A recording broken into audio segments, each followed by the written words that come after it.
Okay, thank you everyone for joining us today. We're going to be covering the Golden Visa, the investor visa for Italy. I'm Edward Harris. I'm managing partner for the Americas at Holborn Assets. I'm joined today by Robin Thornton. I'm based in Portugal. Robin is based in Spain. Robin is also one of the senior members of the team.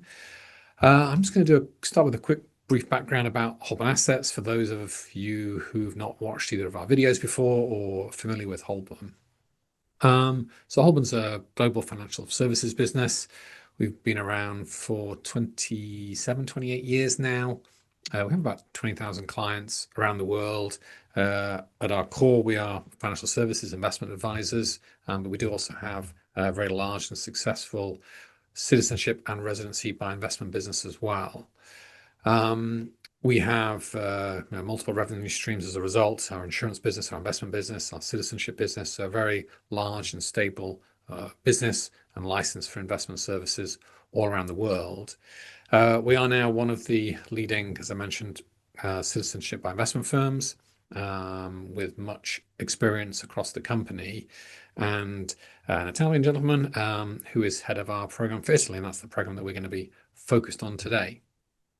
Robin is the one that's going to take us through the slides of the presentation. So with that brief introduction done, over to you, Robin. Thank you very much indeed. Yes, and I'll just add my welcome to everybody joining.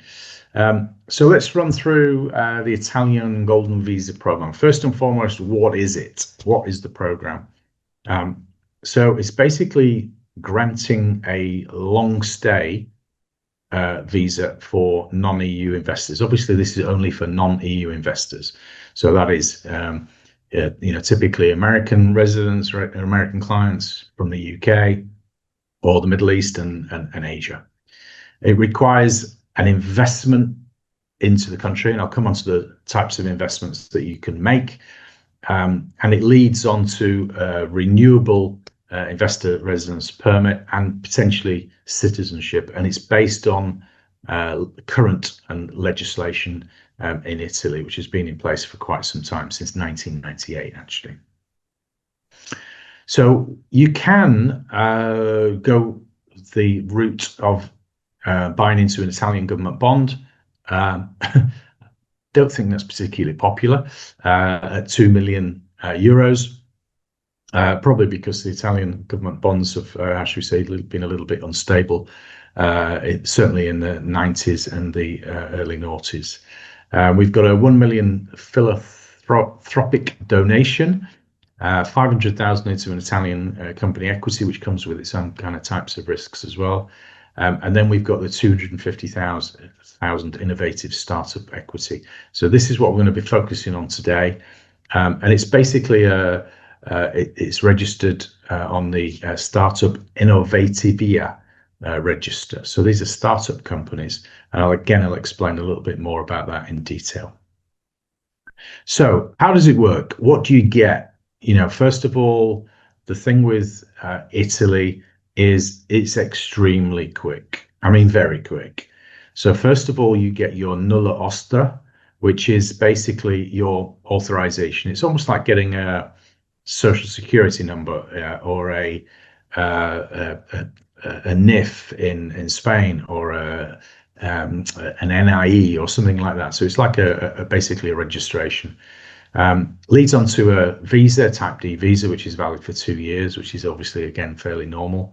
And then you can then renew that for 3 years if the investment is maintained. That takes you to 5 years.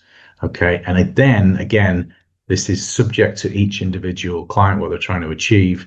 You can apply for your EU long-term residence visa, which gets you kind of better options in and around Europe. It's not the same as citizenship, but it does help, for example, moving countries or looking for other employment. It kind of moves you up the ladder a little bit. And of course, you can apply and work towards citizenship as well after 10 years. Again, I'll give you a little bit more detail on that in just a second. So the key to this, I think, in terms of where it fits in with all the other different programs, is that, first of all, it's super quick. We're talking 2 to 3 months processing time. There is no minimum stay requirement or maximum stay requirement either for any of the golden visa applicants.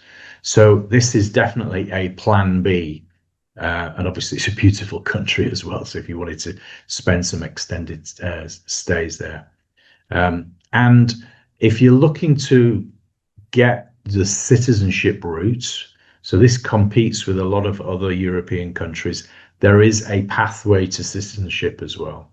Okay, so it's got a little bit of everything depending on what the individual is actually looking for. So step one is applying for your nulla ostra. It's done on the visa portal online. Holborn and our associate partners do this for all our clients. 30 days issued, valid for 6 months. That is effectively to request your visa. Next step, again, Holborn arranges for you. Submit that to the Italian consulate in your country of residence. You've got your nulla osta and your documents ready.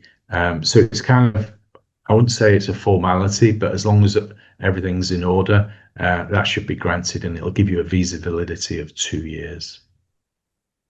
Third step, so you've got that in place, and you haven't made any investment yet, so don't forget that.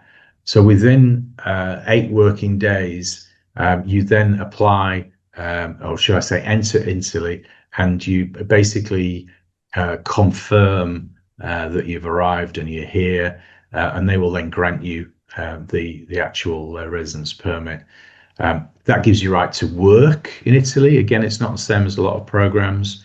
Access to healthcare services. If you're coming from the US, you know, that's a big deal, I know, for a lot of people in terms of the expense, and general government services. And obviously it's also includes your family reunification. So if you're married, you've got kids, etc., etc.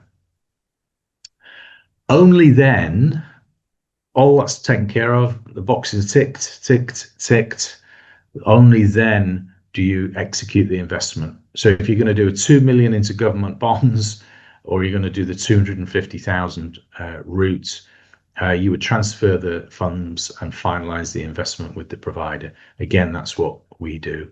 And again, the portal's pretty good. So you're kind of uploading proof of documents, so the bank confirmation the money's been transferred, the company documents, etc., that are required. It all goes into the portal. So it's a really good kind of slick system.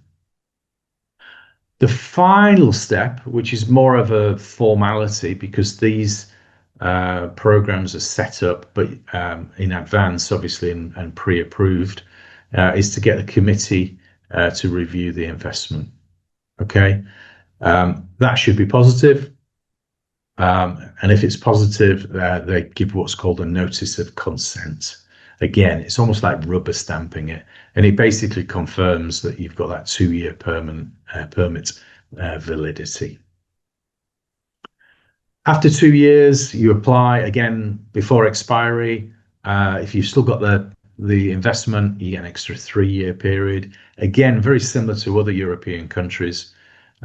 However, if you don't maintain that investment, so for whatever reason you decided to exit, obviously your permit is revoked and you cannot then renew that going forward. Okay, gives you the same kind of Schengen rights as every other EU country. So you can move across borders, you can travel freely, you get 90 days in any 180 days period in Schengen. It's always a bit difficult that to actually quantify, because there are no borders, there's no passport checks, and that is actually a piece of legislation from nearly 40 years ago. But bear in mind, you cannot work in any other country. So if you're traveling, etc., that's absolutely fine, but you cannot work or study in another country. This is just purely for Italy.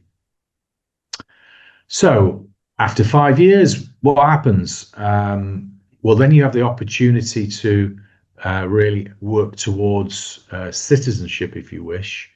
And there is a pathway to that. Obviously, it means moving to Italy on a permanent basis, or should I say a tax residency basis. So you need to reside in Italy. You need to have decent income. You obviously got to have somewhere to live.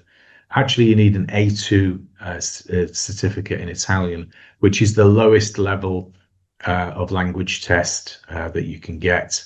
But it's the basic communication skills. And that then gives you the EU PR effectively, which is it's permanent, it's indefinite. However, they do renew the cards every 5 years in Italy. Some European countries, it's every 10 years. So although it says on it permanent or permanente, it is, they do kind of update the cards. And again, that gives you favorable benefits in other EU countries because effectively you've got permanent residency in the EU. Okay, after 10 years, you've got a couple of options: apply for citizenship or do nothing, just stay with the PR. Depends if you're looking for that second passport. Obviously, you've got to live there on a continuous basis. You need to prove that you're living there, proof of address, etc. The key to this one, I guess, in terms of Italian citizenship, is the level of language test is B1. Now, one would hope if you've been living there for 10 years, you've got a really good understanding of Italian. But B1's pretty hard. It's almost like a professional level. B2 and B1 are quite high in terms of their requirements. Obviously, got to have good conduct, and that's great. So once you can get your Italian citizenship, you can then, frankly, live in any EU country that you desire. So we do all that for you. Sounds like a lot. There's a lot going on there. This is kind of a bit of a flavor of it, but we've got a dedicated team. We've got about 15 people in the administration function. We've helped over 1,000 clients or 1,000 families since 2020. And that is in all aspects of golden visa. So whether that's Portugal, whether that is moving to the US, whether that's Italy, Latvia, etc., etc. Okay, if you want a lot of detail and a lot more detail, because again, this is just a flavor of it, you can contact myself there, robin.thornton@holbornassets.com, Edward Harris at holbornassets.com as well, or scan the QR code. Okay, I'm guessing you've got some questions for me. I do indeed. Thanks for that, Robin. One of which I think you've already answered, but we'll just sort of refresh. One I'll probably try and have a go at myself. So the first question was about where do Holborn fit in terms of the process? I think you mentioned. Yeah, I've probably not been as detailed as I should be with that, but we effectively hold your hand from the moment, even before you commit to doing this. So we've got a team of people. We've got a team of people on the ground. Our head of program for Italy is actually a qualified lawyer himself. He works for us. So we walk you through that process. We give you a detailed breakdown of the costs. We make sure that it fits your kind of risk profile as well. So what you're trying to achieve in terms of the outcomes, the goals that you've got. And we organize everything for you, except for perhaps physically getting copies of, your passport or your marriage certificate or things like that. Obviously, you have to provide those to us, but we will do everything else, and organizing consulates, making the applications for your nulla ostra, etc. Great. I think you have also just touched on another question we had, which is about the type of documents that would be needed to process the applications. Yeah, good question. Now, to start with, it's relatively low. So what we need to verify your identity, because we are licensed globally, for investments and the like, is a copy of your passport and your home address. That's all we need to start with. And we run what's called a world check on your identity, just to make sure that you've not been up to no good, shall we say. Once that's done, we can provide you with the initial service contract. So where we fit into the equation. Thereafter, the types of documents that are going to be needed are, for example, a criminal record check from your home country is fairly common.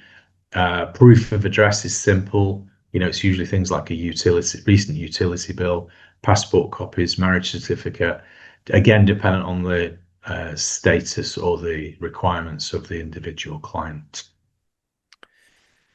Great. Last question then for you would be, what costs are there in addition to the 250,000? Yeah, good question. So there are additional fees and professional fees as well. Obviously, there's lawyers, etc., to engage. It depends on each family unit. So whether you are married with kids or not, or perhaps you've got elderly grandparents, because you can add elderly grandparents onto this as well, or elderly parents, should I say, onto the program.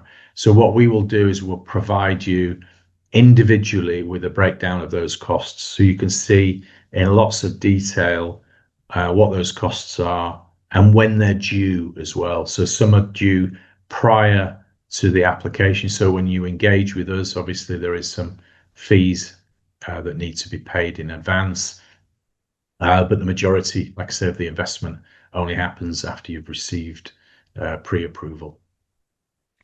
Very good. So then the last question, which could be a webinar in itself, was a comparison of Italy versus the Portuguese Golden Visa program. So as I live in Portugal and spend a lot of time working on the Portugal Golden Visa program, I'll try and pick off just a few of the key points. First one would be that the price of the Golden Visa program in Portugal is about double. So the starting point is 500,000 euros as opposed to 250,000 euros.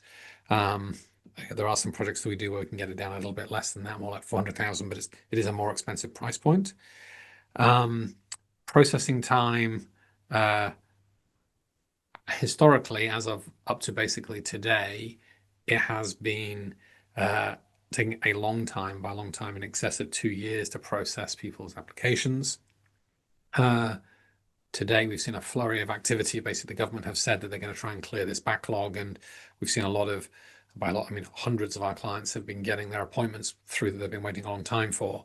So they do seem to be, and are saying that they're going to get that down to 9 months very quickly. So it's improving, but still certainly not as quick as the Italy approvals.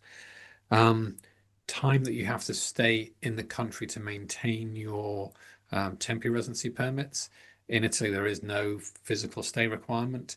In Portugal, it's pretty low, but you still have to average a total of 5 weeks over the first 5 years. So you do actually have to spend some time in Portugal. What happens after the next 5 years? Well, in Portugal at the moment, that's subject to some discussion because the government has proposed a bill to change the amount of time it takes to apply for citizenship from 5 years to 10 years. So it's currently unknown how that's going to play out. But I would say one of the differences is to maintain your permanent residency in Portugal, you only have to spend, again, on average, 2 weeks in Portugal every 2 years. Whereas I think in Italy, you do have to spend more time to maintain your permanent residency. But I'd say there's some of the sort of high-level differences. Potentially, it's a topic for another webinar. We can go through this into a little bit more detail. And there is one kind of elephant in the room there as well, which is taxation. Again, it's very specific on the individuals, but Italy is or has got some really, really attractive tax breaks for people wanting to move there and become tax resident and live there permanently. So, for example, we've got the retirees program, which is a 7% tax on your pensions. Impatriate regime, which gives you up to 80% break on your income tax, this is, depending on what region that you live in, because they're trying to attract people to move to regions which have been or have had a reduction in the population.